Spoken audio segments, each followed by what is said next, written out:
Il était 3 heures du matin quand j'ai cliqué sur le bouton « Confirmer ».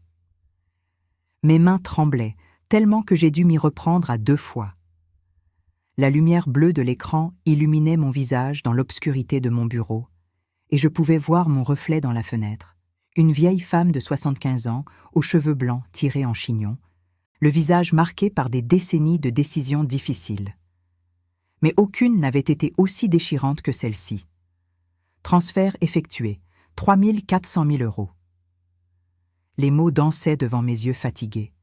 42 ans. 42 années de travail acharné, de sacrifices, de nuits blanches passées à construire mon empire financier. Tout cela venait de disparaître de mes comptes en quelques secondes. Transféré vers un nouveau compte que j'avais ouvert 3 jours plus tôt dans une banque discrète du 8e arrondissement, sous le nom d'une fondation que personne ne connaissait encore. J'ai fermé l'ordinateur portable d'un geste sec. Le silence de mon appartement du 16e arrondissement était oppressant. Dehors, la pluie d'octobre frappait les vitres avec une insistance monotone. On était mardi, ou peut-être déjà mercredi. Je ne savais plus vraiment. Les jours se mélangeaient depuis que j'avais découvert la vérité. Mon regard s'est posé sur la photographie accrochée au mur en face de moi. Céline, ma fille. Elle devait avoir 7 ans sur ce cliché, pris dans notre maison de campagne en Normandie. Elle souriait, les cheveux au vent, tenant un bouquet de marguerites qu'elle venait de cueillir. Cette petite fille aux yeux brillants d'innocence était devenue une étrangère. Pire qu'une étrangère, une menace. Je me suis levé péniblement de ma chaise, Louis XV, un cadeau de mon défunt mari Georges pour notre 20e anniversaire de mariage. Mes genoux ont craqué, me rappelant cruellement mon âge. 75 ans. Un âge où l'on devrait être entouré de l'amour de ses enfants, de la chaleur d'une famille unie. Pas en train de se protéger contre sa propre chair et son sang. J'ai marché jusqu'à la fenêtre, écartant légèrement le rideau de velours bordeaux. Paris dormait, indifférent à mon drame personnel. Les lumières de la tour Eiffel scintillaient au loin, impassibles. J'ai toujours aimé cette vue. C'est l'une des raisons pour lesquelles j'avais acheté cet appartement en 1983, quand ma société de conseil financier avait commencé à vraiment prospérer. Georges et moi avions fêté cet achat avec du champagne cristal, convaincus que nous construisions un avenir pour notre famille. Quelle ironie! Je suis allé à la cuisine me préparer une tisane. Mes mains tremblaient encore. Pas à cause de l'âge ou de la fatigue, mais à cause de ce que j'avais découvert 6 mois plus tôt. 6 mois d'enquête discrète, de vérification, de preuves accumulées. 6 mois à faire semblant que tout allait bien, à sourire à ma fille pendant qu'elle planifiait ma destruction. L'eau a bouilli dans la bouilloire électrique. J'ai versé l'eau fumante sur le sachet de verveine, regardant les volutes de vapeur s'élever dans l'air frais de la cuisine. Il faisait toujours un peu froid dans cet appartement, malgré le chauffage central. Ou peut-être était-ce juste moi, vieilli, qui ne supportait plus la température. « Maman, tu devrais venir vivre avec moi », m'avait dit Céline il y a 3 mois, sa voix dégoulinante de fausse sollicitude. « Tu es toute seule ici, c'est trop grand. Et si tu tombais, si tu avais besoin d'aide ?» J'avais refusé poliment, comme toujours. Mais maintenant je comprenais. Elle voulait me surveiller, me contrôler. S'assurer que je ne découvrirais pas son plan avant qu'il soit trop tard. J'ai emporté ma tasse dans le salon et me suis installé dans mon fauteuil préféré, celui près de la cheminée éteinte. Sur la table basse devant moi se trouvait le dossier. Le dossier qui contenait toutes les preuves.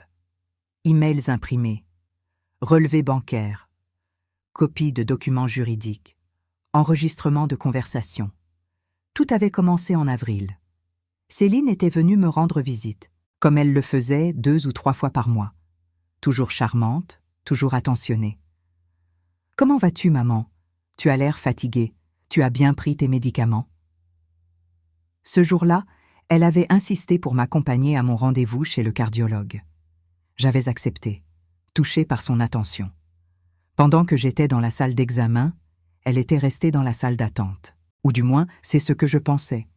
En réalité, elle avait utilisé mon ordinateur portable que j'avais laissé dans mon sac. Elle s'était connectée à ma messagerie électronique, elle connaissait mon mot de passe depuis des années. Je le lui avais donné lors d'un voyage où je devais gérer une urgence professionnelle. Ce qu'elle ne savait pas, c'est que mon ordinateur enregistrait automatiquement toutes les activités. Une fonctionnalité de sécurité que mon directeur informatique avait installée il y a des années.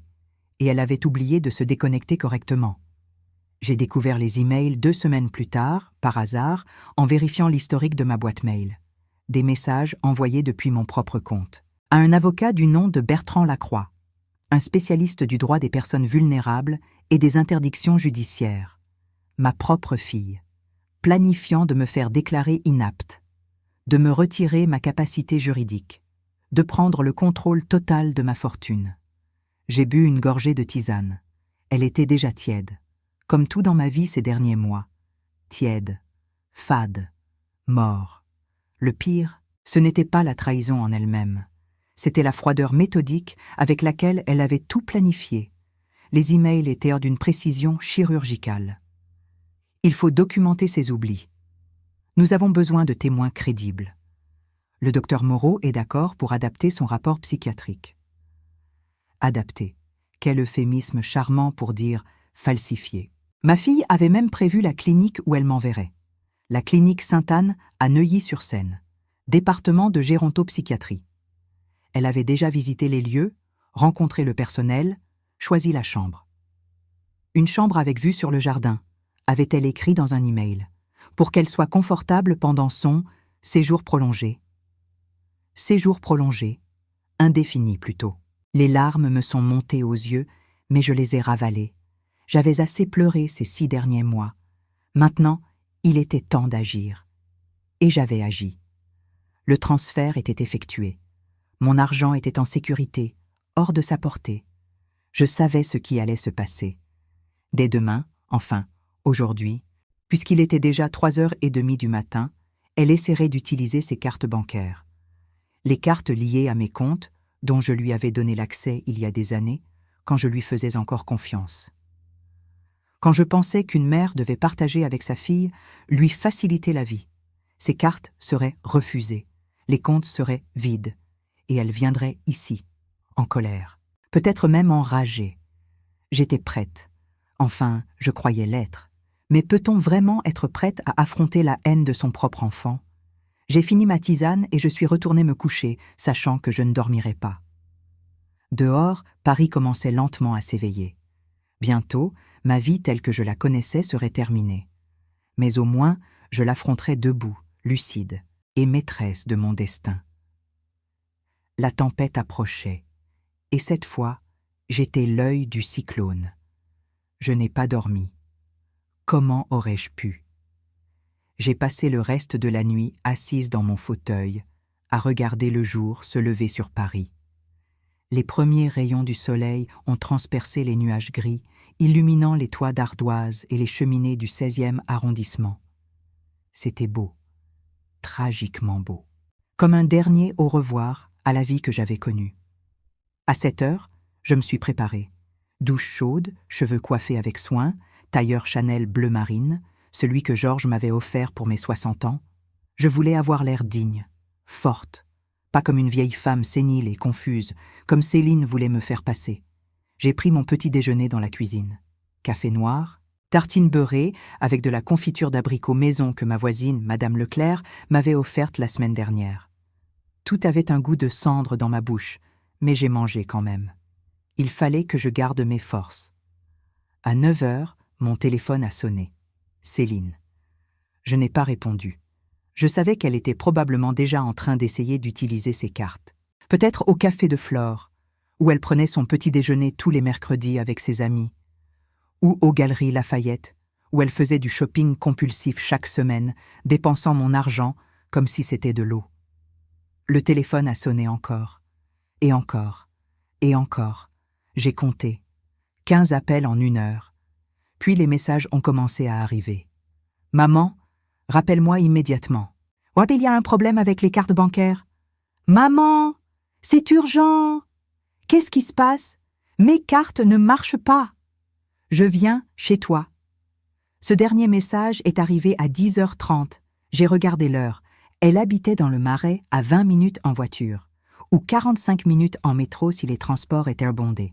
J'avais donc environ une demi-heure pour me préparer psychologiquement. Je me suis installée sur la terrasse qui donnait sur mon petit jardin privé. Un luxe rare à Paris.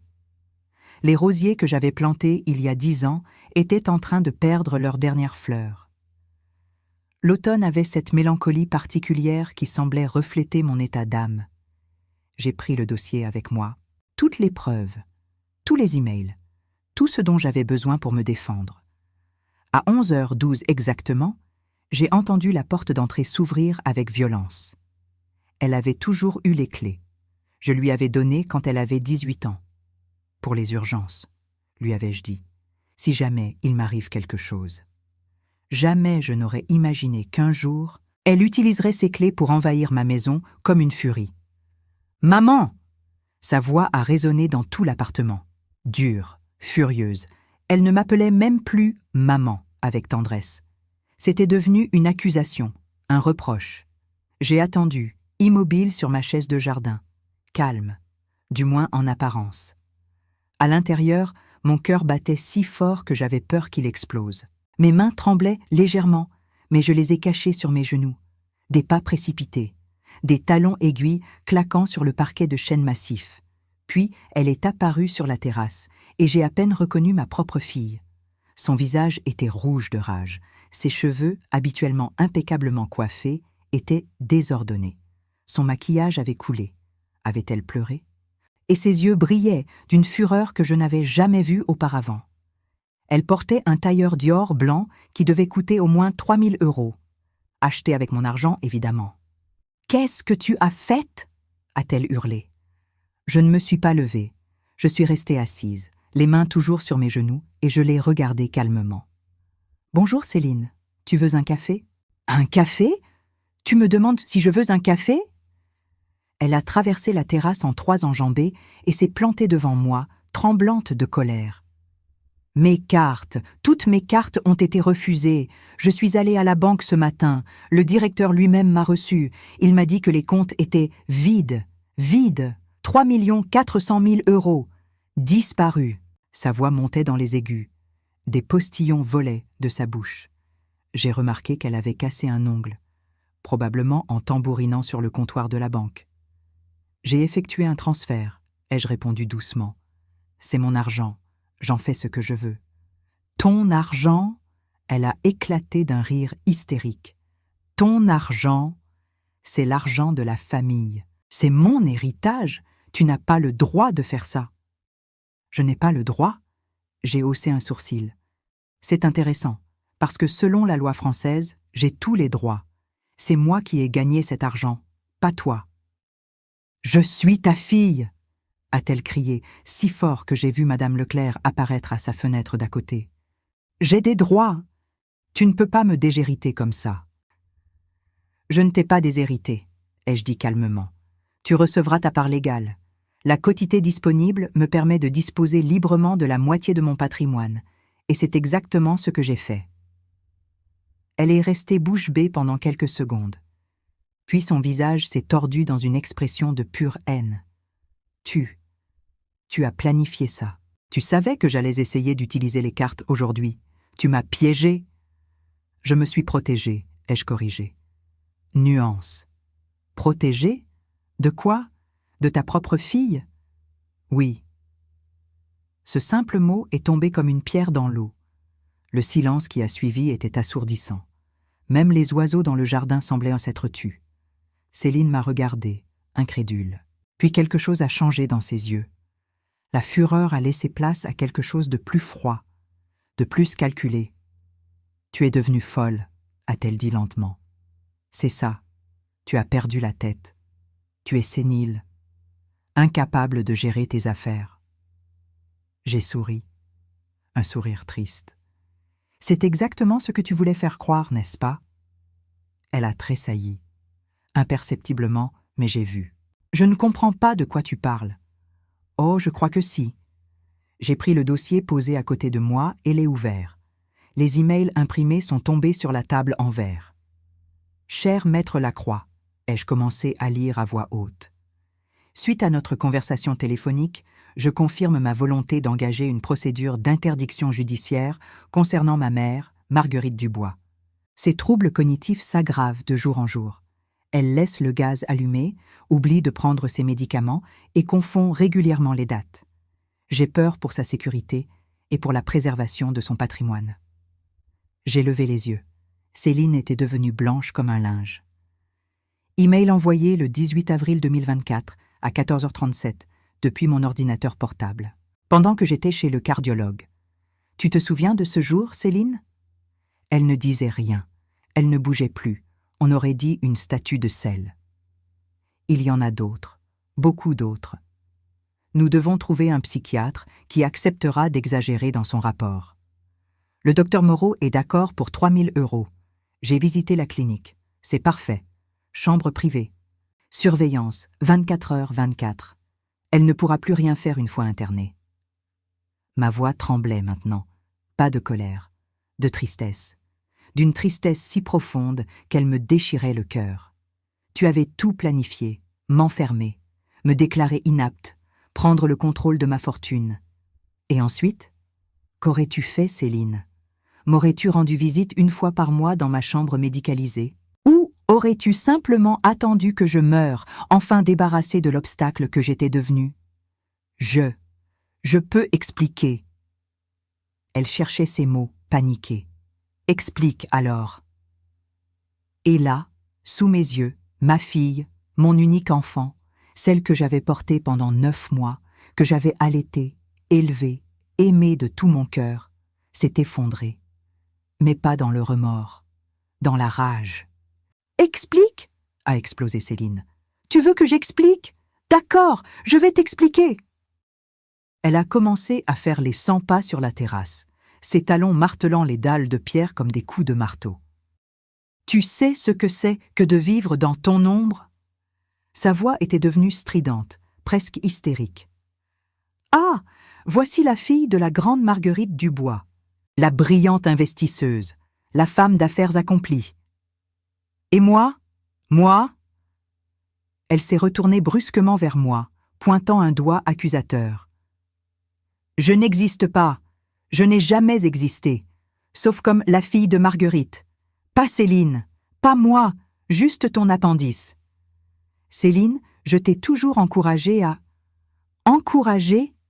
Elle a éclaté d'un rire amer et cruel. « Tu m'as écrasée. Dès que j'essayais quelque chose, tu étais là. Ce n'est pas comme ça qu'on fait, ma chérie. Laisse-moi te montrer. Tu devrais faire autrement. Toujours. Je voulais t'aider, M'aider ? Tu voulais me contrôler. » Elle s'est approchée si près que j'ai pu voir les veines palpiter sur ses tempes. « Tu sais ce qui s'est passé quand j'ai voulu ouvrir ma boutique de mode ? Tu as ri. Ma pauvre chérie, tu n'as aucun sens des affaires. Laisse tomber. Et quand j'ai voulu faire du design d'intérieur ? Ce n'est pas un vrai métier, Céline. C'est un passe-temps pour femmes riches qui s'ennuient. » Ses yeux brillaient de larmes, mais c'étaient des larmes de rage pure. Alors oui, j'ai voulu prendre ce qui me revenait de droit, cet argent, cette fortune que tu gardes précieusement comme un dragon sur son trésor. Ce n'était pas ton droit de me détruire pour l'obtenir. Ma voix est montée malgré moi. Tu allais m'enfermer, me déclarer folle. Et alors, a-t-elle hurlé. Quelle différence ? Tu es vieille, tu vas mourir de toute façon, dans 5 ans, 10 ans, et pendant tout ce temps, je dois attendre, ramper, faire semblant de t'aimer ? Le silence qui a suivi était assourdissant. Ces mots flottaient dans l'air comme du poison. Faire, semblant. J'ai répété lentement, sentant quelque chose se briser en moi. Tu faisais semblant, tout ce temps. Évidemment. Elle a ri, un rire horrible, sans joie. Ah, tu crois vraiment que je venais ici par amour ? Par affection ? Elle a mimé un air doucereux, sa voix devenant celle d'une petite fille. Comment vas-tu, maman ? As-tu bien dormi ? Tu as pris tes médicaments ? Puis, son visage s'est durci. C'était de la surveillance, pour documenter tes oublis, pour construire mon dossier. Mon cœur s'est arrêté. Les oublis que tu inventais. exact. Elle a claqué des doigts. Oh maman, tu m'as dit de venir déjeuner mardi, mais on est mercredi. Oh maman, tu as oublié ton rendez-vous chez le dentiste. Oh maman, tu as laissé la porte ouverte toute la nuit. Elle s'est penchée vers moi, son visage à quelques centimètres du mien. Tout était faux. Chaque petit mensonge, chaque fausse inquiétude, c'était pour te détruire, pour prouver que tu perdais la tête. « Tu es un monstre », ai-je murmuré. « Un monstre ?» Elle a reculé, les bras en l'air. « C'est toi le monstre, avec tes millions, ta réussite, ton parfait petit empire. Et tu vas tout donner à une fondation, à des inconnus, plutôt que à moi, à ta fille ? Tu ne mérites pas un centime. Je mérite tout, a-t-elle craché. J'ai passé 47 ans à supporter tes leçons de morale. T'es ma chérie, il faut travailler dur. Ma chérie, l'argent ne pousse pas dans les arbres, tout en vivant dans le luxe. Elle a montré l'appartement d'un geste large. Cet appartement, 350 mètres carrés dans le 16e, la maison en Normandie, l'appartement à Cannes. Les millions en banque. Et moi, qu'est-ce que j'avais ? Tu as eu tout ce que tu voulais. Je t'ai payé les meilleures écoles, l'université à Londres, ton appartement, ta voiture, ma prison, a-t-elle hurlé. C'était ma prison, parce que tout venait avec tes conditions. Fais ceci, Céline. Ne fais pas cela, Céline. Réfléchis, Céline. Elle imitait ma voix d'une manière cruelle et déformée. Je voulais être libre, avoir l'argent sans avoir à te supplier, sans avoir à jouer la fille parfaite. Alors tu as décidé de me faire enfermer. Oui, elle n'a même pas hésité. Oui, c'était la seule solution. Te faire déclarer inapte, obtenir une tutelle, contrôler enfin cette fortune que tu gardes si précieusement. Mon sang s'est glacé dans mes veines. Et après m'avoir enfermé ? Elle a souri, un sourire froid, calculateur. Après, tu aurais vécu confortablement dans ta jolie chambre de clinique, avec vue sur le jardin, comme j'avais demandé, nourriture de qualité, personnel qualifié. Et toi ? Moi ? Son sourire s'est élargi. Moi, j'aurais enfin vécu ma vie, avec mon argent, celui que j'ai attendu pendant 47 ans. Elle s'est redressée, comme si elle était fière de son plan. J'aurais gardé l'appartement, vendu la maison de Normandie. Je déteste la Normandie de toute façon. Garder Cannes, voyager, profiter, enfin, sans jamais me rendre visite. Oh, je serais venue, a-t-elle ricané, une fois par mois, peut-être, pour garder les apparences. Oh, la pauvre Céline, si dévouée à sa mère malade. Les larmes coulaient maintenant sur mes joues. Je ne les ai pas retenues. Comment es-tu devenue ça ? Je suis devenue ça à cause de toi, a-t-elle explosé de nouveau. Parce que tu ne m'as jamais donné ce que je méritais, parce que tu as toujours été avare, calculatrice. Il faut économiser, Céline. L'argent ne se gaspille pas, Céline. Je t'enseignais la valeur des choses. Tu m'enseignais la frustration. Elle s'est mise à marcher de nouveau, comme une tigresse en cage. Pendant que mes amis recevaient des voitures pour leurs 18 ans, moi j'avais des leçons. Pendant qu'elles partaient en vacances aux Maldives, moi j'avais des stages non payés dans tes entreprises.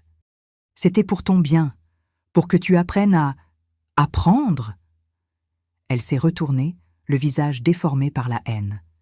J'ai appris que tu étais une égoste, une vieille avare qui préférait mourir sur son tas d'or plutôt que de le partager avec sa fille.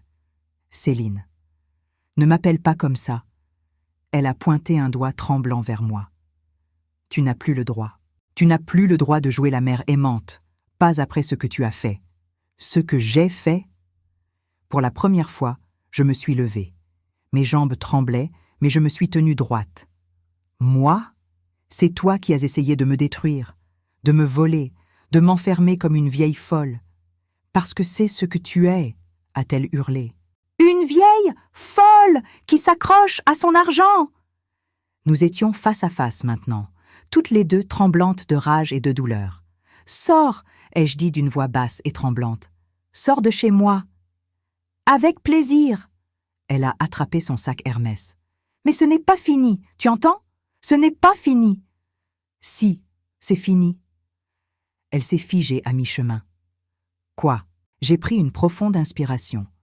C'est fini entre nous, Céline. Le silence qui a suivi mes paroles était différent, plus lourd, plus définitif, comme si l'univers lui-même retenait son souffle. Céline m'a regardé, ses yeux écarquillés d'incrédulité. Tu ne peux pas faire ça. Je viens de le faire. Non! Elle a secoué la tête violemment. Non! Tu es ma mère. Tu ne peux pas me rejeter. Je ne te rejette pas. Je me protège. Nuance. C'est la même chose. Sa voix est montée dans un cri perçant. Tu ne peux pas me faire ça. Je suis ta fille. Ton sang. Mon sang, ai-je répété amèrement. Oui, le même sang que ton père. Georges. Tu te souviens de lui? L'homme qui a tout construit avec moi? Son visage s'est crispé. Ne mêle pas papa à ça. Pourquoi pas? J'ai fait un pas vers elle. Il est mort il y a 10 ans. Cancer du pancréas. Tu étais où pendant ces derniers mois? J'avais des choses à faire. Tu étais à Ibiza. Ma voix a craqué. Pendant que ton père agonisait, toi tu faisais la fête sur une île. Tu es venu le voir 2 fois en 6 mois. Je ne supportais pas de le voir comme ça. Exactement. J'ai pointé un doigt, tremblant vers elle. Tu ne supportais pas. C'était trop difficile pour toi. Trop déprimant. Alors tu as fui. Comme tu fuis toujours quand les choses deviennent compliquées. Ce n'est pas juste. Tu ne peux pas. Et tu sais ce qu'il m'a dit? Les larmes coulaient librement maintenant. 3 jours avant sa mort, il m'a dit « Ne laisse pas tout à Céline, elle ne saura pas quoi en faire, elle va tout dilapider. » Céline a reculé comme si je l'avais giflée. « Papa n'a jamais dit ça. » Si. J'ai sorti un petit enregistreur vocal de ma poche. Et je l'ai enregistré. Parce que je savais que tu ne me croirais pas. J'ai appuyé sur lecture. La voix faible, tremblante de Georges a rempli l'air. « Marguerite, ma chérie, promets-moi de protéger l'argent. » Céline, elle est gâtée. Elle ne comprend pas la valeur. Elle va tout perdre. Protège-le, s'il te plaît. J'ai arrêté l'enregistrement. Céline était devenue blanche. Ses lèvres tremblaient. C'est un faux. Tu as... C'est la voix de ton père, ai-je crié. Tu oses dire que c'est un faux? Elle s'est effondrée sur une chaise, son visage entre ses mains. Mais quand elle a relevé la tête, ce n'était pas du chagrin que j'ai vu. C'était de la haine pure. Alors tout était un mensonge, a-t-elle sifflé. Vous avez comploté contre moi, même papa. Vous m'avez toujours jugée, trouvée insuffisante. Nous t'avons aimé. Ma voix s'est brisée. Nous t'avons donné tout ce que nous pouvions, mais ce n'était jamais assez pour toi, jamais. Parce que vous me donniez des miettes. Elle s'est relevée d'un bond. Toujours en me faisant sentir que je devais être reconnaissante. Oh, merci maman pour l'appartement. Oh, merci maman pour la voiture. Oh, merci maman pour l'argent pour respirer. Tu étais censée devenir autonome, construire ta propre vie, pas dépendre de nous éternellement. Construire! Elle a éclaté d'un rire hystérique. Avec quoi? Tu m'as coupé l'herbe sous le pied à chaque tentative, chaque projet, chaque idée. C'est faux. Je t'ai proposé de travailler dans MES Entreprises. Dans tes entreprises, elle crachait presque les mots. Comme employée, comme subordonnée, sous ta surveillance, sous ton contrôle, jamais comme égale, jamais comme héritière. Parce que tu n'étais pas prête, tu n'avais aucune formation, aucune expérience. J'avais 25 ans et tu avais déjà dépensé 50 000 € en 3 mois. J'ai sorti mes propres documents. 50 000 € en sac, en chaussures, en soirée. C'était mon argent. C'était mon argent que je te donnais. J'ai jeté les relevés sur la table. Et quand je t'ai coupé, tu sais ce que tu as fait? Tu as volé ma carte bancaire. Elle a tressailli. Je ne l'ai pas volée, je l'ai empruntée. Tu as dépensé 12 000 € en 2 jours, sans me demander, sans me prévenir. J'avais besoin de ces choses. De quoi? J'ai attrapé un relevé au hasard. 4 000 € chez Dior, 3 000 € au Bouddha Bar, 5 000 € pour un week-end à Monaco. Je voulais vivre. Elle pleurait maintenant, mais c'était des larmes de rage. Je voulais vivre comme mes amis, comme les gens de notre milieu. Notre milieu? J'ai ri amèrement. Tu sais comment j'ai gagné cet argent?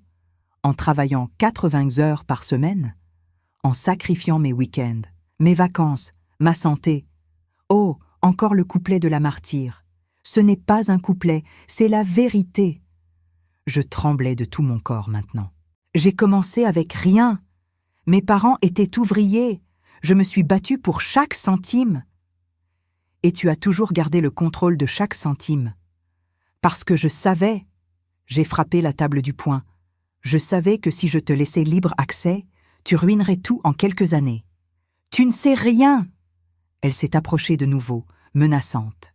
Tu n'es qu'une vieille avare qui a peur, peur que quelqu'un profite de son précieux argent, peur de vivre.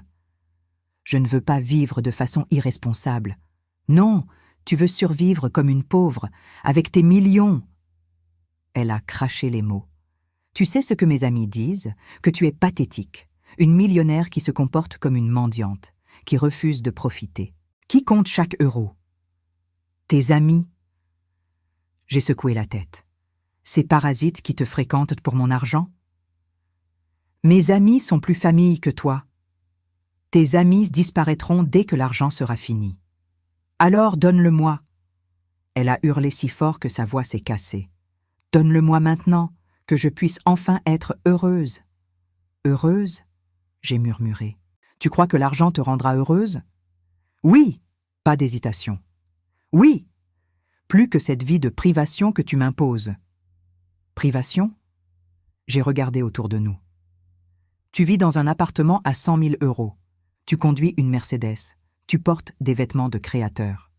Que tu paies, toujours toi, toujours sous ton contrôle, jamais libre. La liberté, ce n'est pas dépenser sans compter, c'est « Épargne-moi tes leçons ». Elle a pris son sac. Je ne veux plus les entendre, je veux mon argent. Ce n'est pas ton argent. Si. Elle tremblait de tout son corps. Papa l'a gagné, et il est mort. Cet argent devrait être à moi. Ton père l'a gagné avec moi.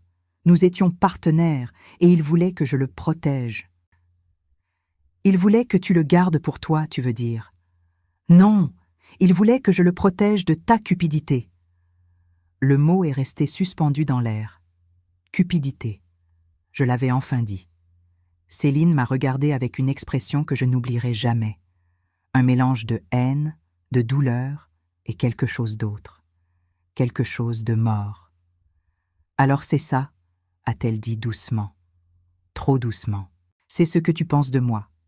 Cupide. Oui? Elle a hoché la tête lentement. Parfait. Au moins maintenant, je sais.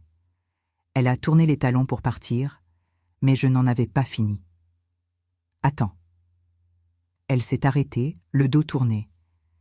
Il y a autre chose que tu dois savoir. Quoi encore? Sa voix était plate, morte. D'autres accusations, d'autres preuves de ma cupidité. La clinique Sainte-Anne. Elle s'est raidie. Tu ne l'avais pas choisie au hasard, n'est-ce pas? Lentement, très lentement, elle s'est retournée vers moi. Son visage était devenu un masque impénétrable. Je ne vois pas de quoi tu parles. La chambre 237, département de gérontopsychiatrie. J'ai ouvert un autre document. Tu l'avais réservé, payé d'avance. 6 mois, 18 000 €.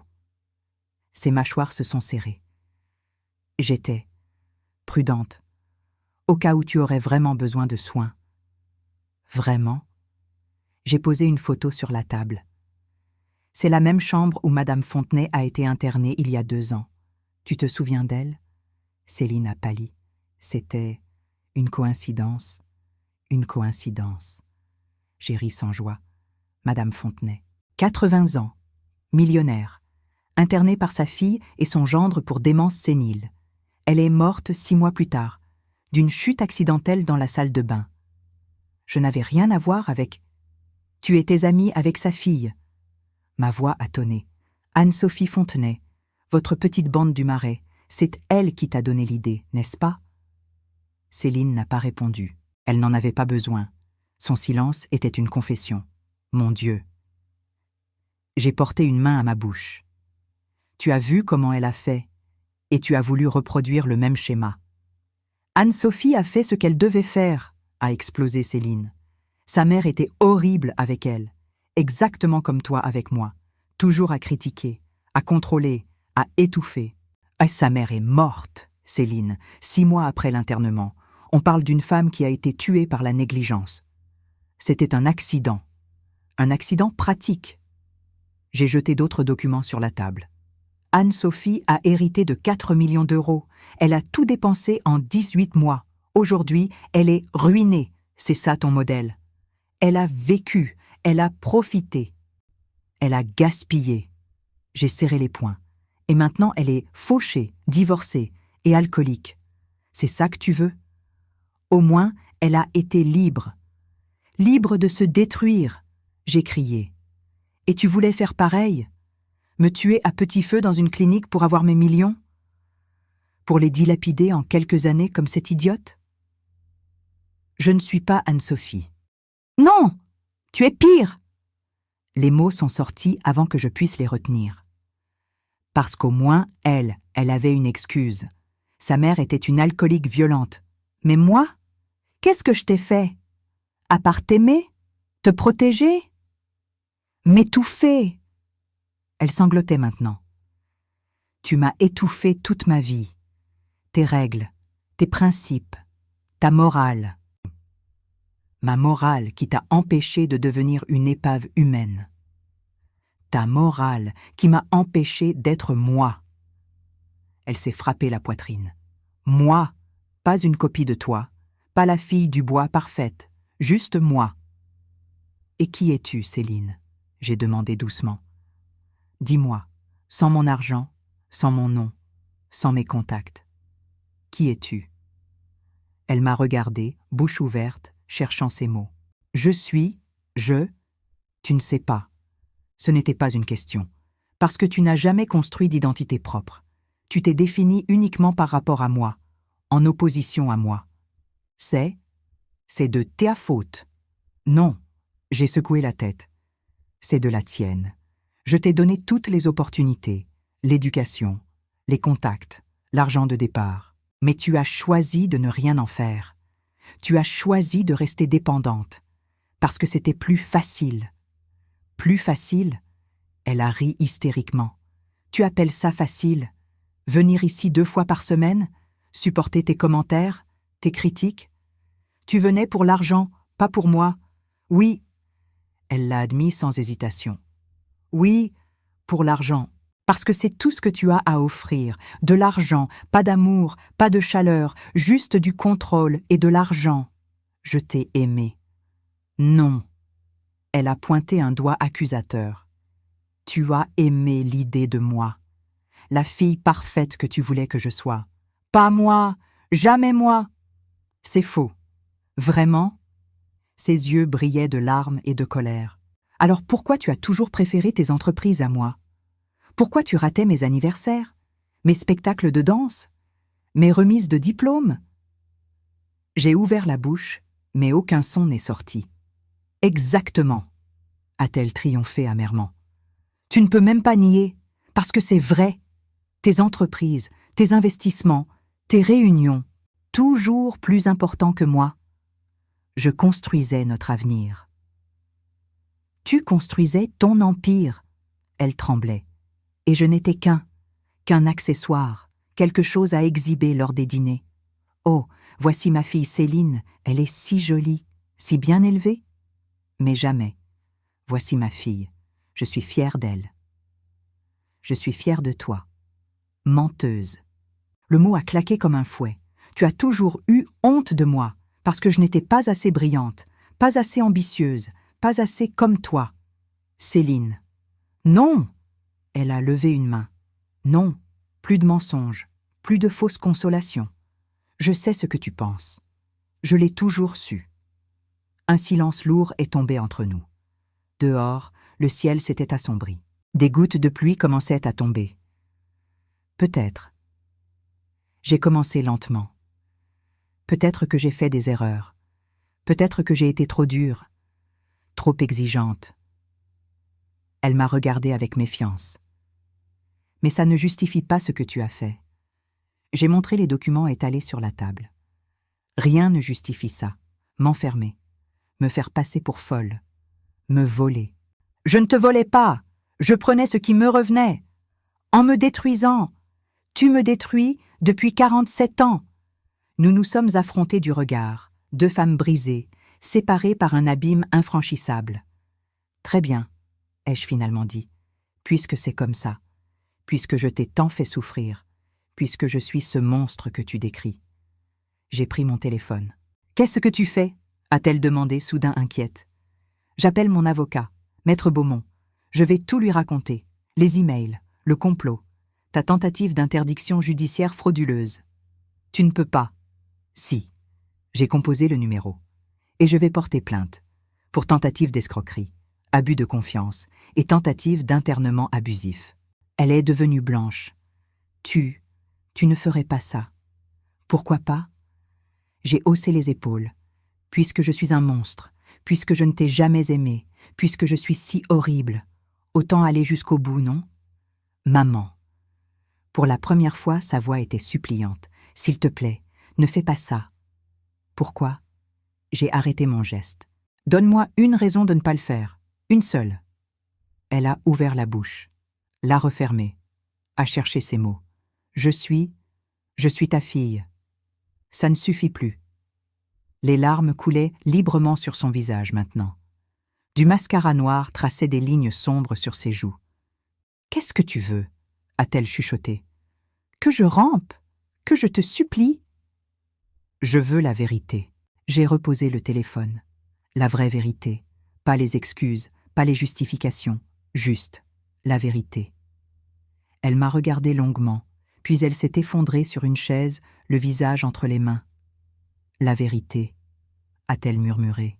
« La vérité, c'est que je te haïsse. » Le silence qui a suivi ces mots était absolu.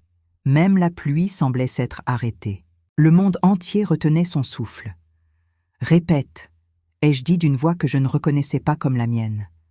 Céline a relevé la tête. Son visage était ravagé par les larmes, le mascara coulant en traînées noires. Mais ses yeux brillaient d'une lueur étrange. Libératrice. « Je te hais » a-t-elle répété, plus fort cette fois. « Je te hais depuis que j'ai 15 ans. » Quelque chose s'est déchiré en moi, physiquement, comme si on m'arrachait le cœur. 15 ans. Oui. Elle a essuyé rageusement ses larmes. Tu veux savoir quand exactement ? Le 12 novembre 1992, mon anniversaire, mes 15 ans. Je me suis souvenue. Oh mon Dieu, je me suis souvenue. J'avais organisé une fête. Sa voix était devenue mécanique, comme si elle récitait un texte appris par cœur. 25 invités, le traiteur, le DJ, tout était prévu. Céline. Et toi, tu es arrivée à minuit. Elle m'a regardé droit dans les yeux. Minuit. La fête était finie. Mes amis étaient partis. Je t'avais attendu pendant 6 heures. Il y avait eu un problème avec la fusion de... « Je m'en fous » a-t-elle hurlé. « Je me fous de ta fusion, je me fous de tes problèmes d'entreprise. C'était mon anniversaire, mes 15 ans. » Les souvenirs affluaient maintenant. J'étais rentrée, épuisée, et Céline était assise seule dans le salon, entourée de décorations et de gâteaux intacts. « Tu es entrée » a-t-elle continué, sa voix tremblante. « Tu m'as regardée, et tu sais ce que tu as dit. Je ne voulais pas entendre, mais je devais. Tu as dit « Oh, ma chérie, désolée, j'ai complètement oublié. Mais j'ai une bonne nouvelle. La fusion est conclue. On va gagner 2 millions. » Mon sang s'est glacé. « Tu étais heureuse » a sifflé Céline. « Radieuse, excitée par tes millions, pendant que je pleurais, pendant que j'avais passé ma journée à mentir à mes amis. Oh, maman est juste en retard. Elle va arriver. Encore et encore. Jusqu'à ce qu'elles partent toutes, pitié dans les yeux. Je ne savais pas que c'était si important pour toi. Pas important. Elle s'est levée d'un bond. C'était mes 15 ans. Et après? Tu sais ce que tu as fait après? Tu es montée te coucher.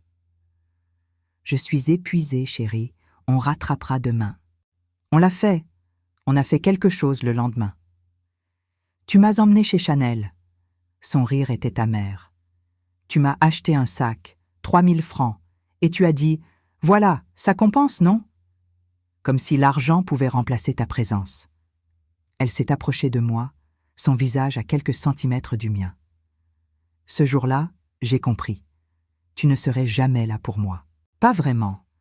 Ton travail, ton argent, tes entreprises, tout ça serait toujours plus important que moi. Ce n'est pas vrai. Si.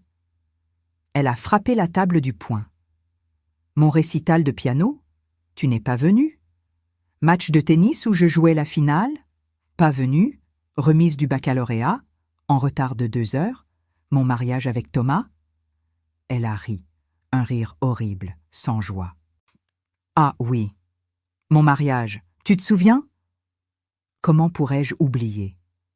Son mariage à 23 ans avec Thomas Mercier. Tu as passé tout le dîner de répétition au téléphone. Les larmes revenaient. Pendant que tout le monde faisait des discours, des toasts, toi tu étais dans le couloir en train de négocier je ne sais quel contrat.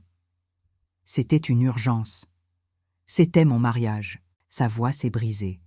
Mon mari, mon futur ex-mari, a même fait une blague.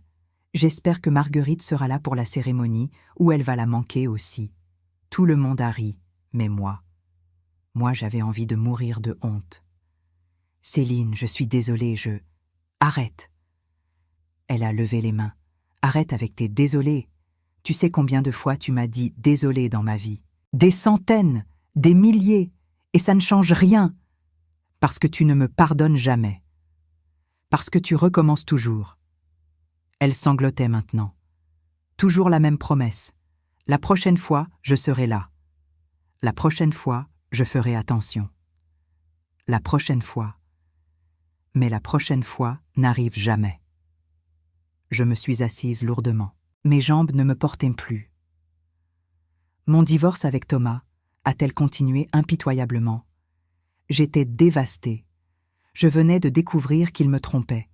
J'avais besoin de toi. J'ai appelé. Tu sais ce que tu as dit? Je ne m'en souvenais pas. Il y avait eu tant d'appels, tant de crises. Tu as dit « Ma chérie, je suis en réunion avec la Banque de France. C'est très important. On parle ce soir. » Et je t'ai rappelé le soir. « À minuit !» a-t-elle hurlé. « Minuit ! J'avais pleuré pendant 8 heures, seule, et quand tu as enfin appelé, tu étais fatiguée, tu bâillais. Raconte-moi demain, chérie. Là, je suis épuisée. Je ne me souviens pas.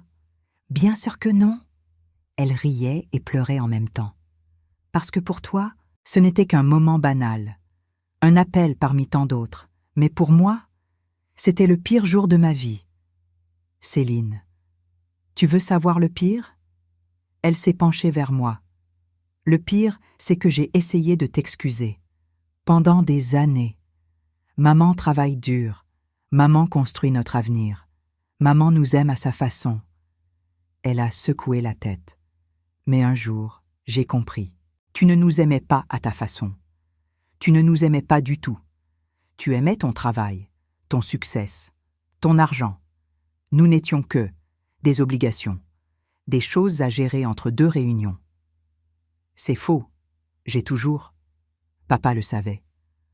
Sa voix s'est adoucie soudain. Papa le savait et il t'aimait quand même. C'est pour ça qu'il n'a jamais rien dit, parce qu'il t'adorait. Aveuglément, stupidement. Ton père était mon partenaire. Ton père était ton esclave, a-t-elle craché.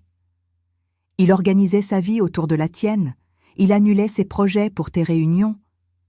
Il renonçait à ses rêves pour financer les tiens.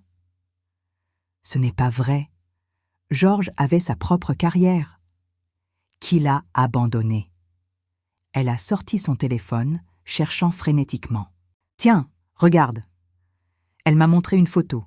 Georges jeune, tenant un chevalet, souriant devant une toile.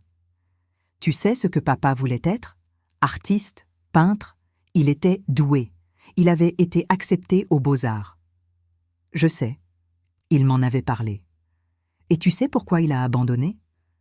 Ses yeux me transperçaient. Parce que toi, tu avais besoin d'un partenaire financier pour ta première entreprise. Parce que toi, tu lui as dit que l'art ne payait pas, que c'était irresponsable. Je voulais qu'on construise quelque chose ensemble. Tu voulais qu'il renonce à ses rêves pour les tiens. Elle tremblait. Et il l'a fait, parce qu'il t'aimait. Et pendant 40 ans, il t'a soutenu, financé, encouragé, pendant que ses propres rêves mouraient. Il était heureux. Il était résigné. Des larmes coulaient sur ses joues. Tu sais ce qu'il faisait dans son bureau, tard le soir, quand tu travaillais encore? Je ne savais pas. Je ne lui avais jamais demandé. Il peignait. Sa voix n'était plus qu'un murmure. En cachette, comme un adolescent qui cache son journal intime, parce qu'il avait peur que tu le juges, que tu le ridiculises. Jamais je n'aurais. Si. Elle a frappé de nouveau sur la table. Toujours, chaque fois que quelqu'un parlait d'art, de passion, de rêve, toi tu levais les yeux au ciel. Les rêves ne perdent pas les factures. Il faut être pragmatique. L'argent ne pousse pas dans les arbres. Parce que c'est la vérité. Non. Elle a secoué la tête. C'est ta vérité, ta prison. Et tu as enfermé papa dedans, comme tu as essayé de m'enfermer. Je voulais vous protéger. Tu voulais nous contrôler. Nous nous sommes regardés, épuisés, à bout. Tu sais ce que papa a dit, a murmuré Céline, juste avant de mourir, quand tu n'étais pas là? Mon cœur s'est arrêté. Il a dit « Prends soin de ta mère. Elle va être perdue sans moi, parce qu'elle n'a jamais su aimer que le travail. » Les mots m'ont percuté comme des balles. C'est faux. C'est ce qu'il a dit. Céline pleurait doucement maintenant. Et tu sais quoi? Il avait raison. Depuis qu'il est mort, tu es pire, plus froide, plus distante. Je suis restée pétrifiée. Les mots de Céline résonnèrent dans ma tête comme un glas funèbre. Georges. Mon Georges. Avait-il vraiment dit ça? Pensé ça? Tu mens, ai-je murmuré, mais ma voix manquait de conviction. Je mens? Céline a sorti un petit carnet de son sac. Vieux, usé, les pages jaunies. Tiens, son journal, les 6 derniers mois de sa vie. Elle l'a jeté sur la table devant moi. Il s'est ouvert sur une page au hasard, l'écriture tremblante de Georges. Les mots dansaient devant mes yeux embués de larmes. 15 mars 2014. Marguerite a encore oublié notre dîner d'anniversaire. 40 ans de mariage. Elle est rentrée à minuit, épuisée, parlant d'une acquisition. Je n'ai rien dit. À quoi bon? Elle ne change jamais. Ma main a tremblé en tournant la page. 3 avril 2014. Le médecin m'a dit qu'il me reste peut-être 6 mois. Je ne sais pas comment le dire à Marguerite. Elle est tellement occupée avec la fusion. Je ne veux pas être un fardeau. Les larmes coulaient, maintenant librement. 28 juin 2014. Céline est venue aujourd'hui. Elle a pleuré. Nous avons parlé de Marguerite. Je lui ai dit que sa mère l'aimait, à sa façon. Mais Céline m'a regardée et a dit « Papa, tu mens mal. » J'ai ri, parce que c'est vrai. Arrête. J'ai fermé le journal. S'il te plaît, arrête. Pourquoi? La voix de Céline était devenue hystérique. Parce que ça fait mal? Parce que tu ne veux pas voir la vérité? Ce n'est pas toute la vérité. Non? Elle a arraché le journal de mes mains et l'a ouvert à une autre page. Écoute ça, alors. 12 septembre 2014, 3 semaines avant sa mort. Sa voix s'est brisée, mais elle a continué. Je vais bientôt mourir. Je le sens. Et je me demande si Marguerite remarquera même la différence. Peut-être qu'elle sera même soulagée. Un problème en moins à gérer. Je sais que c'est cruel de penser ça. Mais après 40 ans, je connais ma femme. Elle aime le succès, le contrôle, le pouvoir.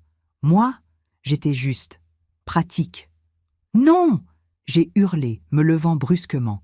Ce n'est pas vrai, je l'aimais. Alors pourquoi tu n'étais jamais là? Céline hurlait aussi maintenant. Pourquoi tu as raté 3 semaines de ces derniers jours? Quoi? Tu as voyagé? Elle crachait les mots. En Asie? Pour cette stupide conférence à Singapour? Papa était mourant et toi tu parlais de stratégie d'investissement devant des inconnus? Il m'avait dit d'y aller. Il avait insisté. Parce qu'il ne voulait pas te déranger. Les sanglots secouaient tout son corps maintenant. Parce qu'il savait que tu choisirais le travail de toute façon. Alors il a préféré te faciliter le choix. C'est faux. C'est... J'étais là, a-t-elle hurlé. Moi, j'étais là, chaque jour, chaque nuit, à tenir sa main, à éponger son front, à écouter ses dernières paroles. Elle s'est avancée vers moi, le visage déformé par le chagrin. Et tu sais quand tu es revenu. Après qu'il soit mort. Tu es arrivé 6 heures après, le temps de finir ta conférence, de prendre ton vol, de rentrer tranquillement. L'avion a eu du retard. Je ne pouvais pas. Tu aurais pu prendre le vol de nuit. Elle tremblait de rage. Je t'ai appelé 10 fois. Maman, papa va mal, viens vite. Et tu as dit quoi? J'arrive dès que je peux, ma chérie. Je dois juste finir mon intervention. Mon monde s'effondrait. Chaque mot était un coup de poignard. Ton intervention, a ricané Céline, 50 minutes sur l'éthique dans la finance. L'éthique, pendant que ton mari agonisait à 10 000 kilomètres. Je ne savais pas. Je ne pensais pas que c'était si urgent. Il était en train de mourir. Elle a explosé. Comment ça pouvait être plus urgent? Les médecins avaient dit qu'il avait encore quelques semaines. Les médecins se trompent parfois. Ses ongles s'enfoncèrent dans ses paumes. Mais toi, tu as choisi de les croire, parce que c'était plus pratique, parce que ça t'arrangeait. Ce n'est pas vrai. Si. Elle m'a montré son téléphone. Tiens, mes messages. Ce jour-là, j'ai vu défiler les messages. 1 dizaine, puis 20. L'heure changeait. 14 heures, 16 heures, 18 heures, 20 heures. Papa demande après toi. Maman, s'il te plaît, viens. Les médecins disent que c'est une question d'heure. Maman, dépêche-toi. Il ne va pas bien du tout. Maman, je crois que c'est pour bientôt. Et puis, à 22h37, papa est mort. Suivi à 22h38. Il t'a appelé jusqu'à la fin. Je suis tombée à genoux, littéralement. Mes jambes ont cédé sous moi. Il m'a appelé? Oui. La voix de Céline était devenue froide, morte. Pas avec son téléphone, avec sa bouche. Marguerite. Où est Marguerite? Encore et encore, jusqu'à son dernier souffle. Mon Dieu. J'ai essayé de le calmer, de lui dire que tu arrivais, mais il savait. Elle s'est accroupie devant moi. Il savait que tu n'arriverais pas à temps. Et tu sais ce qu'il a dit, tout à la fin? Je tremblais tellement que je pouvais à peine parler. Quoi? Il a dit, dis-lui que je comprends, que je ne lui en veux pas, qu'elle est comme ça. Les larmes de Céline tombèrent sur mes mains. Même en mourant, il t'excusait. Même en mourant. Il pensait à toi. J'ai sangloté. De grands sanglots déchirants qui venaient du plus profond de mon âme. Je suis désolée. Je suis tellement désolée. Trop tard. Céline s'est relevée. 20 ans trop tard. 40 ans trop tard. Céline, s'il te plaît, laisse-moi. Te pardonner? Elle a ri amèrement. Comme papa t'a pardonné. Comme il t'a pardonné toute sa vie pendant que tu le négligeais, pendant que tu négligeais ton mariage, ta famille. Je faisais de mon mieux. Non! Elle a frappé le mur. Tu faisais ton choix, le choix de mettre le travail en premier. Toujours! C'était pour vous offrir une belle vie. On se foutait de la belle vie, a-t-elle hurlé. On voulait toi, ta présence, ton attention, ton amour. Elle s'est mise à marcher en rond, comme un animal en cage. Mais non, toujours les affaires, toujours l'argent, toujours le travail. Et nous? On attendait les miettes, les quelques heures le dimanche. les vacances raccourcies parce qu'il y avait une urgence, les anniversaires oubliés parce qu'une réunion importante. Je vous ai donné tout ce que je pouvais. Tu nous as donné tout ce qu'il restait. Elle s'est arrêtée net. Après le travail, après les clients, après les investissements, nous étions en basse de ta liste, toujours. Ce n'est pas vrai? Alors pourquoi tu ne connais même pas ma date d'anniversaire? Le silence qui a suivi était assourdissant. Bien sûr que je connais. C'est le.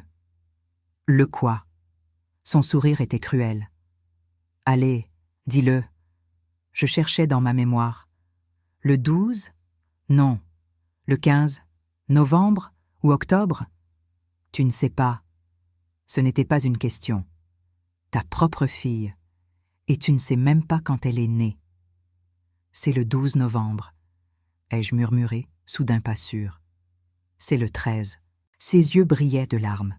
Le 13 novembre 1977. J'ai 47 ans. Et tu ne l'as jamais su. Je confonds toujours. Pendant 47 ans? Elle riait et pleurait en même temps. Pendant 47 ans, tu confonds? Je suis désolée. Arrête de dire ça. Elle s'est retournée brusquement. Arrête, parce que tu ne l'es pas. Tu n'es désolée que maintenant. Maintenant que j'ai réagi, maintenant que j'ai essayé de prendre ce qui aurait dû être à moi. Céline. Non. Elle a levé une main. Non, plus de Céline, plus de fausses excuses, plus de promesses vides. Elle a pris son sac. Je m'en vais, et cette fois je ne reviendrai pas. Tu ne peux pas. Si. Son regard était dur, froid, définitif. Je peux. Et je vais le faire. Parce que j'ai enfin compris quelque chose. Elle s'est dirigée vers la porte. Quoi? Ai-je demandé dans un souffle. Elle s'est retournée une dernière fois. Que tu ne changeras jamais. Que tu ne peux pas changer. Et que je mérite mieux qu'une mère qui ne m'a jamais vraiment aimée. Attends. Ma voix était à peine audible, mais elle l'a entendue. Céline s'est figée, la main sur la poignée de la porte. S'il te plaît, ne pars pas comme ça. Pourquoi? Elle ne s'est pas retournée. Pour que tu puisses me faire plus de mal? Pour que tu puisses me dire combien je suis ingrate? Cupide? Non. Je me suis levée péniblement. Pour que je puisse te dire la vérité. La vraie. J'en ai assez de tes vérités. Juste une. J'ai fait un pas vers elle. Une seule. Et après, si tu veux partir, je ne te retiendrai pas. Elle a attendu, dos tourné, rigide. Tu as raison. Ces 3 mots ont semblé la surprendre. Elle a légèrement tourné la tête. Quoi? Tu as raison. J'ai répété, plus fort. Surtout, j'étais une mauvaise mère, une mauvaise épouse. J'ai choisi le travail. Toujours. Et je vous ai négligé. Toi et Georges. Elle s'est retournée lentement, méfiance dans les yeux. Tu admets? Oui. Les larmes coulaient, mais je ne les ai pas essuyées. Je l'admets. Tu as raison. Georges avait raison. Vous aviez tous raison. Alors pourquoi? Sa voix était étranglée. Pourquoi tu as continué? Pendant toutes ces années, si tu savais? Parce que... J'ai cherché mes mots. Parce que je ne savais pas faire autrement. C'est pas une excuse. Je sais. J'ai fait un autre pas. Ce n'est pas une excuse, c'est juste. La vérité. J'ai pris une longue inspiration. Tu veux savoir qui j'étais? Avant ton père? Avant la réussite? Elle n'a pas répondu, mais elle n'est pas partie non plus. J'avais 16 ans. Ma mère travaillait comme femme de ménage. Mon père était ouvrier à l'usine Renault. Nous vivions dans un 2 pièces à Boulogne-Billancourt. 5 personnes. 2 pièces. J'ai marché vers la fenêtre, regardant Paris illuminé. J'ai vu mon père rentrer chaque soir, épuisé, le dos cassé. 50 ans. Il paraissait en avoir 70. Et ma mère. Elle pleurait la nuit quand elle pensait qu'on dormait. Parce qu'il n'y avait jamais assez d'argent. Jamais. Maman. Non. Laisse-moi finir. Ma voix tremblait. Un jour, j'avais 12 ans. Ma petite sœur Louise est tombée malade. Une pneumonie. Le médecin a dit qu'elle avait besoin de médicaments. Des médicaments chers. J'ai fermé les yeux, revoyant la scène. Mes parents ont dû choisir, les médicaments ou le loyer. J'ai ouvert les yeux. Tu comprends? Choisir entre sauver ton enfant ou avoir un toit. Céline me regardait, immobile. Ils ont choisi les médicaments. Nous avons été expulsés. Nous avons vécu chez ma tante pendant 8 mois, 10 personnes dans un 3 pièces. Je ne savais pas. Parce que je ne te l'ai jamais dit. J'ai essuyé mes larmes. Louise a survécu. Mais ce jour-là, j'ai fait un serment de petite fille idiote et naïve. Quel serment? Que jamais, jamais mes enfants n'auraient à choisir. Qu'ils auraient tout, que l'argent ne serait jamais un problème. J'ai ri amèrement. Et tu sais quoi? J'ai réussi. Vous n'avez jamais manqué de rien. Jamais.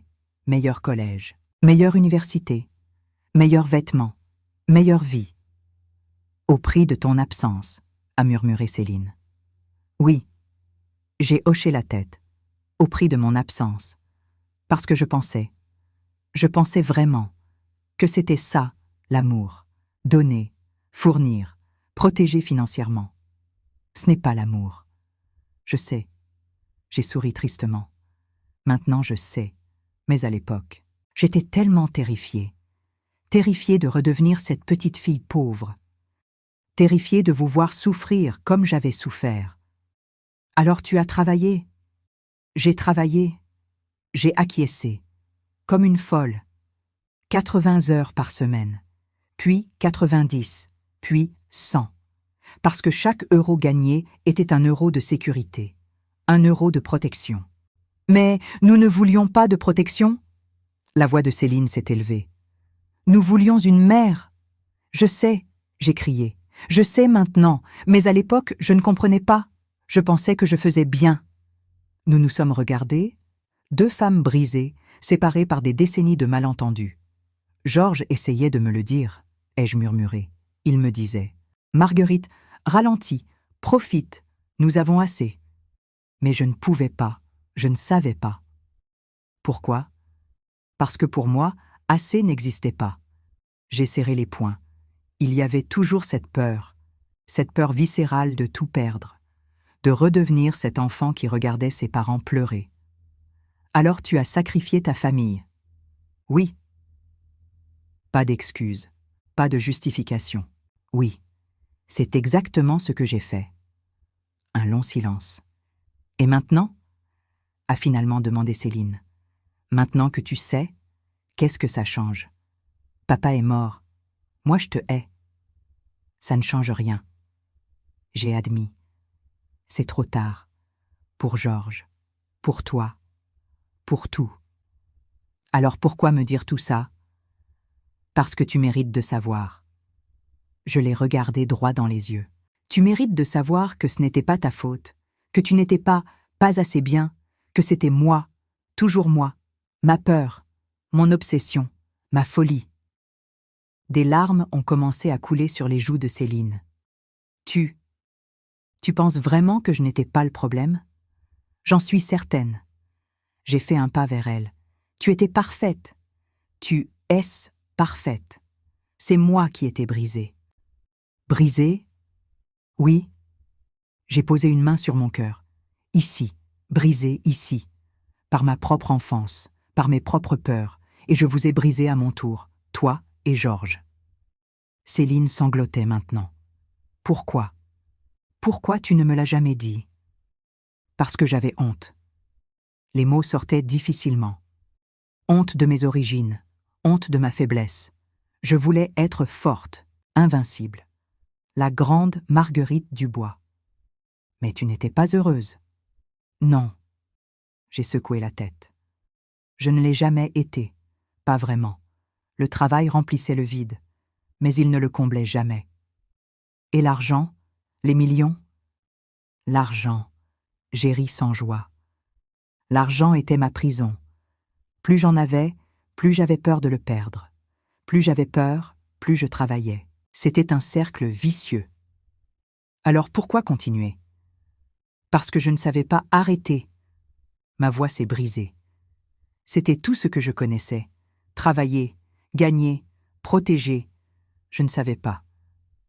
Je ne savais pas juste être, juste vivre. Céline s'est approchée lentement. Et le transfert, l'argent que tu as caché, c'était ma façon de... J'ai cherché les mots, de me protéger de toi, mais aussi de te protéger de toi-même. Me protéger? Oui. J'ai touché son visage doucement. Parce que tu es comme moi, tu penses que l'argent réglera tout, qu'il te rendra heureuse, libre. Ça le ferait. Non. J'ai secoué la tête. Ça ne le fait pas, je le sais. J'ai 3 millions. Et je suis la femme la plus malheureuse de Paris. Enfin, maman. Si je te donnais tout maintenant, j'ai continué, tu ferais comme Anne-Sophie. Tu dépenserais. Encore et encore. En cherchant ce bonheur qui n'existe pas dans les magasins, dans les voyages, dans les choses. Tu ne peux pas savoir. Si. J'ai souri tristement. Parce que c'est exactement ce que j'ai fait, pendant 40 ans, accumuler, acheter, posséder, et ça n'a jamais suffi. Elle me regardait, les yeux rouges. Qu'est-ce que tu veux de moi? Rien. J'ai lâché son visage. Je ne veux rien, parce que je n'ai pas le droit de vouloir. Je t'ai perdu. C'est ma faute. Alors quoi? On fait quoi maintenant? Toi? J'ai pris ses mains. Tu vis, tu construis, pas avec mon argent, avec tes propres forces. Tu découvres qui tu es vraiment. Et toi? Moi? J'ai regardé autour de moi. Cet appartement vide, cette vie vide. Moi, je vis avec mes regrets. Céline est restée là, immobile, mes mains dans les siennes. Les minutes passaient. Dehors, la nuit était tombée complètement. Paris scintillait de 1000 lumières, indifférent à notre drame. « Je ne sais pas si je peux te pardonner » a-t-elle finalement murmuré. « Je sais. » J'ai serré ses mains. « Et je ne te le demande pas. » Toutes ces années, tout ce mal, je sais. Elle a retiré ses mains des miennes, mais doucement. Pas avec violence, pas avec haine. Qu'est-ce que tu vas faire? Avec l'argent? Il est dans une fondation. Comme je te l'ai dit. J'ai sorti les documents. La fondation Georges Dubois, pour l'éducation des jeunes filles défavorisées. Papa. Oui, en sa mémoire. J'ai touché le document. C'est ce qu'il aurait voulu. Aider d'autres à ne pas souffrir comme nous avons souffert. Et moi? Toi? J'ai sorti un autre document. Tu recevras ta part légale, 30%, plus. Une rente mensuelle, 3 000 €. À vie. 3 000? Elle a eu un rire amer. C'était mon budget chaussures. Je sais. J'ai souri tristement. C'est assez pour vivre, pas assez pour gaspiller. Tu devras travailler, construire, devenir autonome. Tu me forces à travailler. Non. J'ai secoué la tête. Je te donne une chance de découvrir qui tu es vraiment. Sans mon argent, sans ma présence, sans mon ombre. Elle s'est assise lourdement. Je ne sais même pas comment faire. Travailler. Vraiment travailler. Tu apprendras. J'ai posé une main sur son épaule. Comme j'ai appris. Comme des millions de gens apprennent chaque jour. J'ai 47 ans. Et alors? J'ai ri doucement. J'ai 75 ans et je dois apprendre à vivre aussi, à être autre chose qu'une machine à faire de l'argent. Nous sommes restés silencieuses un moment. « Pourquoi tu m'as tendu ce piège ?» a-t-elle demandé. « Avec les cartes bancaires, tu aurais pu juste me le dire. »« Parce que tu ne m'aurais pas cru. » J'ai soupiré. « Tu aurais pensé que je mentais, que j'inventais. Il fallait que tu voies par toi-même, que tu comprennes que j'étais sérieuse. » Ça a été humiliant. Je sais. Pas d'excuses. Et je suis désolée. Mais c'était nécessaire. Pour me punir? Non. J'ai secoué la tête fermement. Pour te réveiller, tu vivais dans un rêve où mon argent serait toujours là, où je mourrais et tu hériterais, et tu gaspillerais tout. Tu ne peux pas savoir ça. Si, j'ai montré d'autres documents, Tes dépenses des 5 dernières années, 400 000 euros, que je t'ai donné, 400 000 euros en... Quoi? Qu'as-tu construit avec? Elle a détourné les yeux. Des vêtements, des voyages, des choses. J'ai terminé. Des choses qui ne valent plus rien maintenant, mais zéro investissement, zéro construction, zéro projet. Parce que tu me coupais toujours. Faux. J'ai sorti encore un autre document. En 2019, je t'ai proposé de financer ta boutique. 100 000 euros. Tu as refusé. Parce que tu voulais contrôler. Je voulais être associé. J'ai corrigé. 40%, toi 60%. Tu aurais été majoritaire, mais tu as refusé, parce que tu ne voulais pas travailler. Tu voulais juste l'argent. Elle n'a pas répondu, parce que c'était vrai. En 2021, j'ai continué, je t'ai proposé un poste de directrice marketing dans une de mes entreprises. Salaire 80 000 euros par an. Tu as dit oui. Tu es venu une semaine. Et tu as démissionné. Le travail était ennuyeux. Le travail était du travail. Ma voix est montée. Réunion, rapport, responsabilité. Et tu n'en voulais pas. Tu voulais le salaire sans l'effort.